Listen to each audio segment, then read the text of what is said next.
Suasana pagi yang segar di bulan Agustus tahun 2015 itu mengawali perjalananku. Iya, panggil saja aku Giovanni. Inilah kali pertama aku jauh dari kedua orang tuaku. Perasaan sedih dan takut menghampiriku. Bagaimana ya kehidupan di sini? Teman-temanku nanti baik gak ya? Begitulah kata hatiku. Rasa takut menghampiri karena selama ini aku selalu berada di samping kedua orang tuaku. Mataku masih kosong mengenai lingkungan di luar zona nyamanku. Ya, dari sinilah awal aku memahami arti kehidupan yang sesungguhnya. Hari pertama kuliah, aku pergi masih diantarkan kakakku. Kakakku mengatakan padaku bahwa masyarakat kota ini baik. Aku berjalan memasuki kawasan kampus masih dengan perasaan takut dan sedih. Di parkiran sepeda motor, aku bertemu dengan teman baruku. Panggil saja dia Riri. Dia merupakan warga asli Yogyakarta. Pertemuan awal dengannya sudah diwarnai dengan canda tawa yang melebur kecanggungan kami. Perasaan sedih dan takut yang tadinya kurasakan perlahan redup. Suasana tenang di kota Yogyakarta juga meredupkan sedih dan takutku. Memang benar, teman yang ramah dan niat yang baik membawaku ke tempat yang menyenangkan. Di kota inilah aku melanjutkan proses hidupku. Hari pertama kuliah, murid baru dijadwal mengikuti perkuliahan bahasa Inggris di luar wilayah kampus. Aku bingung karena tidak tahu di mana tempatnya. Tiba-tiba Riri memanggil dan menawarkan untuk pergi kuliah bersamanya. Aku pun menerima tawarannya. Entahlah, tapi aku merasa nyaman dengan Riri. Seketika aku tertarik untuk mengenal Riri lebih dalam. Bagiku, dia berbeda dari wanita lainnya. Penampilannya bak seorang lelaki dan berkarakter tomboy. Meskipun begitu, nada bicaranya sangatlah halus. Sepanjang perjalanan, Riri mengajakku berbicara. "Kamu kok kuliah di sini? Kenapa?" tanya Riri. "Iya Ri, kalau di Medan terus nanti pengetahuanku gak nambah-nambah dong haha," ujarku. "Hih, kamu berani ya jauh dari orang tuamu." "Kalau aku sih berani gak berani," jawabnya sambil tertawa kecil. "Sebenarnya aku sedih juga jauh dari orang tuaku, tapi kan aku harus belajar Ri," jawabku. "Jangan sedih, kan di sini nanti kamu ada teman-temannya juga." "Kan ada aku juga," ujar Riri. "Iya juga ya, makasih loh Ri," jawabku sambil tersenyum kecil. Sesampainya di tempat perkuliahan bahasa Inggris, aku dan Riri masuk ke kelas. Sayangnya kami berada di kelas yang berbeda. 2 jam kemudian, kelas kami pun selesai. Aku pun menemui Riri di parkiran dan kami pun kembali ke kampus. "Gio, kita makan yuk. Aku lapar," ujar Riri dengan lembutnya. Aku pun mengangguk.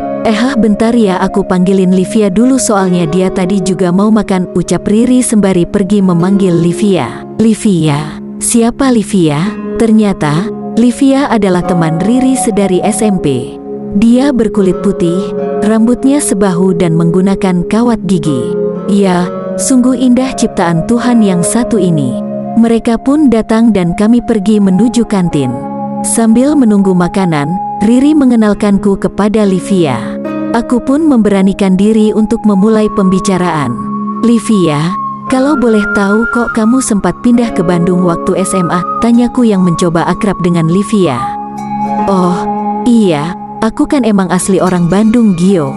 "Ya, makanya kemarin SMA di sana bentar," jawab Livia sambil tertawa kecil. "Dih, bohong banget, Gio. Dia ini cantik-cantik gini tapi nakal loh, makanya dipindahin ke Bandung." "Vi, entar sebelum makan lu doa dulu," ujar Riri sambil tertawa. "Enak banget lu ngarang cerita." Iya bawel ah," ucap Livia. Makanan yang kami pesan pun datang. Seketika suasana menjadi hening dan kami menikmati makanan kami. Selesai makan, kami pun kembali ke rumah masing-masing. Lagi-lagi, Riri menawarkan untuk mengantarkanku pulang. Sesampainya di depan kos, aku pun mengajak Riri untuk ngobrol di kosku. "Ri, pertemananmu dengan Livia masih terjalin akrab ya?" ucapku. "Ya gitu Gio, soalnya Livia butuh orang yang selalu ada buat dia," jawab Riri yang mengundang tanya. "Emangnya Livia kenapa Ri? Dia sakit?" tanyaku. Livia itu sempat depresi karena orang tuanya pergi ninggalin dia. Dia dititipin ke padenya yang di Jogja ini. Orang tuanya tuh janji bakal jemput dan bakal sering nelfon dia, tapi gak ada yang mereka lakuin. Livia sedih dan di sekolah juga dia uring-uringan Gio. Gak jelas deh pokoknya. Terus aku lihat dia gabung gitu sama geng pembuat onar di sekolahan. Ya udah deh, dia jadi sering ke klub malam, merokok, minum minuman keras dan bahkan jarang banget masuk sekolah. Jelas Riri kepadaku. Lalu kok kamu bisa deket sama Livia? Tanyaku. Semua berawal dari kejadian di toilet sekolah. Waktu itu aku ke toilet dan mencuci tanganku di wastafel. Aku mendengar ada suara orang menangis dari bilik toilet paling ujung. Sejujurnya aku takut, tapi aku penasaran dengan suara itu. Pada saat aku membuka pintu, aku melihat Livia terduduk pucat di kloset. Aku kaget dan segera meletakkan tangannya di bahuku. Belum sampai di klinik kampus, Livia udah pingsan. Aku meminta bantuan teman yang lain untuk membopong Livia, ujar Riri panjang lebar. Semenjak kejadian itu kamu dan Livia jadi akrab? Tanyaku. Iya, saat di klinik dia ceritain tentang keluarganya. Livia minta diantarkan pulang ke rumah dan aku mengantarkannya. Dia malah pingsan lagi. Akhirnya aku bawa ke rumah sakit terdekat. Aku mencoba menelpon Pak D-nya tapi gak diangkat. Akhirnya aku berniat untuk menemani Livia di rumah sakit. Pak D-nya sempat datang ke rumah sakit, namun datang sebentar dan pergi tanpa berbicara, jawab Riri dengan senyuman kecilnya. Lalu mengapa pertengahan SMA Livia pindah ke Bandung? Tanyaku. Iya, ibunya meninggal dalam kecelakaan mobil sehingga dia pergi ke Bandung dan memutuskan untuk melanjutkan sekolahnya di sana, jawab Riri. Jika aku menjadi Livia, aku pasti sudah bunuh diri, jawabku. Livia juga ngomong begitu Gio. Tapi aku mengatakan padanya bahwa Tuhan lebih menyayangi ibunya.